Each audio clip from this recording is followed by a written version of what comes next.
I mean, look at these guys. They're all eager to meet Hegseth because Hegseth is one of them. Visuals shape culture, and culture shapes everything else. For years, the left has understood this far better than the right. They know that if you change the branding, if you make something look a certain way, you can reshape the way people think about it. Hollywood, media, government has been pushing the same progressive imagery for decades. Before we continue, I'd like to ask for a quick favor. If you're enjoying this content, please take a moment to like the video and subscribe to the channel. Over 98% of our viewers watch without subscribing, and while it's free for you, it makes a world of difference to us. Have you hit that subscribe button?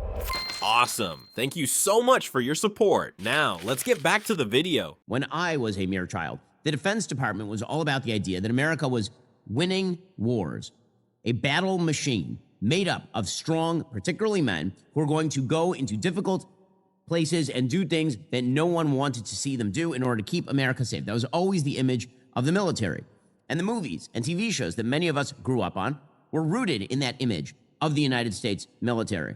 And the other day, look at what's happening with the US military. For years, recruitment ads weren't about grit, strength, or national defense. Instead, they were feel good, find yourself commercials about diversity and inclusion. It was like watching an ad for a progressive college, not the world's most powerful fighting force. Yeah, but the entire basis of the movie is that sometimes men have to do violent, nasty things in order to fight the bad guys. And this was always the idea of the American military. And then somehow it shifted. Somehow the American military became a tool of social engineering. And what happened? Recruitment plummeted. Young men, the demographic that has historically signed up in droves, started looking elsewhere. Because if they wanted to be part of the world's most diverse workplace, they'd just go work at Starbucks. Secretary of Defense Hegseth, who we on the show pushed very hard for, specifically for this reason, is changing the culture and the nature of the American military and how it is perceived almost single-handedly. Not because he's the only one in the military who is saying this stuff, but because the leadership of the military absolutely matters. Politically correct generals atop a structure filled with wonderful men and women who are fighting for the country is not good enough. He's literally out there training with soldiers, pumping iron, embodying the kind of strength and discipline that actually attracts recruits. And guess what? It's working. So Pete Hegseth did a couple of things yesterday that re-enshrined again this notion that America's military is back. And by the way, you can see it in the numbers, as we talked about on the show a couple of days ago. Pete Hegseth announced that recruitment hit record highs, like 12-year highs in December, and hit 15-year highs in January. And recruitment is going to keep going up. Why? Because it turns out that young men want to join this kind of military. And let's be real, this isn't just about the military. It's about the bigger picture. It's about America sending a clear message again. Don't mess with us. Because for a while there, the message coming out of Washington was, well, let's just say not intimidating. I have a long family history of going into the military. I'm not sure I want to go into the military if the commander-in-chief is Joe Biden or Barack Obama. Because number one, I don't trust their foreign policy instincts, and I'm not sure I want to fight in a place that is far-flung, having no impact on American interests. Face masks, rainbow flags on military bases, and Pentagon policies more focused on social justice than combat readiness. Our enemies were watching, and they were laughing, but now that era is coming to a close. Okay, all of that is changing. So Pete Hegseth yesterday, he went and he trained with a bunch of members. I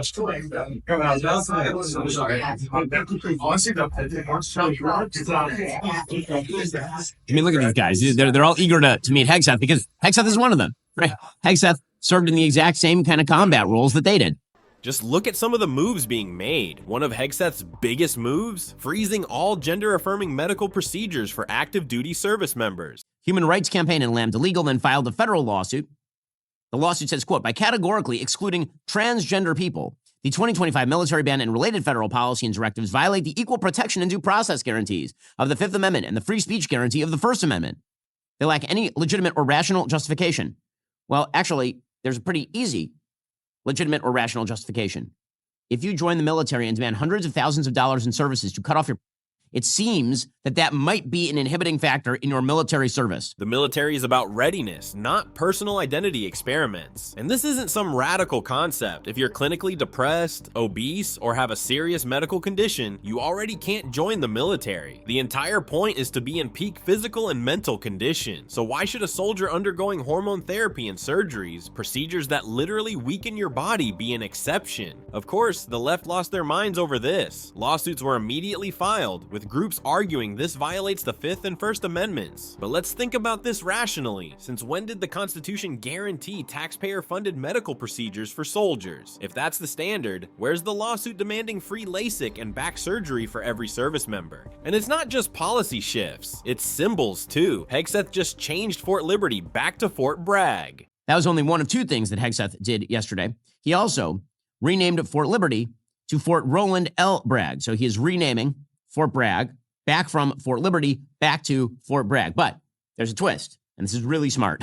Okay, so what Hegseth is doing, what the Trump administration is doing. So originally Fort Bragg was named Camp Bragg, and it was named after a person named Braxton Bragg, who was a former U.S. Army artillery commander and a West Point graduate who fought for the Confederacy during the American Civil War. Now, the original Fort Bragg was named after a Confederate general, which of course made the left go into meltdown mode. But Hegseth found a genius workaround. He renamed it Fort Bragg after a different Bragg, an actual American hero from World War II. So now the name stays, the history stays, but it's tied to someone who actually represents American victory. It's a branding masterstroke. This whole shift isn't just about aesthetics. It's about setting the tone for a government that actually functions instead of just feeling progressive.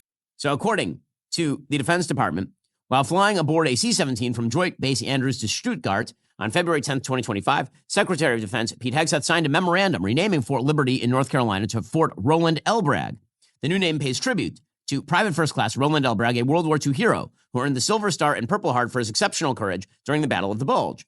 This change underscores the installation's legacy of recognizing those who have demonstrated extraordinary service and sacrifice for the nation. That's exactly why Trump tapped Elon Musk for the Department of Government Efficiency, aka DOGE, and this is where the left is panicking the most. For decades, bureaucrats have treated government like an untouchable empire. Money flows in, and no one ever asks where it goes. But now, Musk, one of the most aggressive, no BS efficiency experts in the world, is in charge of cutting out waste, fraud, and abuse, and the left can't handle it. And then it turns out that Trump just outsourced a bunch of the hard-nosed federal cuts to Elon Musk. Why? Because Musk is, number one, incredibly famous for going into companies and clearing out deadwood. When he went into X, he fired 80% of the staff day one. It broke a lot of the systems. And then he had to rebuild a bunch of those systems. This is something that Musk is famous for, too. Musk is famously volatile in the sense that he comes in and he breaks things and he does it fast. Just look at the meltdown. 5 former Treasury secretaries literally wrote an op-ed in the New York Times calling this a threat to democracy. What Democrats are doing instead is they are pretending that this is an assault on, quote-unquote, the system, that it's a constitutional threat. Why? Because someone is finally taking a hard look at where taxpayer money is actually going. It's almost as if they're worried that the American people might find out just how much waste has been hiding in plain sight. Saying, quote, our democracy is under siege. No, what they can't say is our bureaucracy is under siege, which is the reality.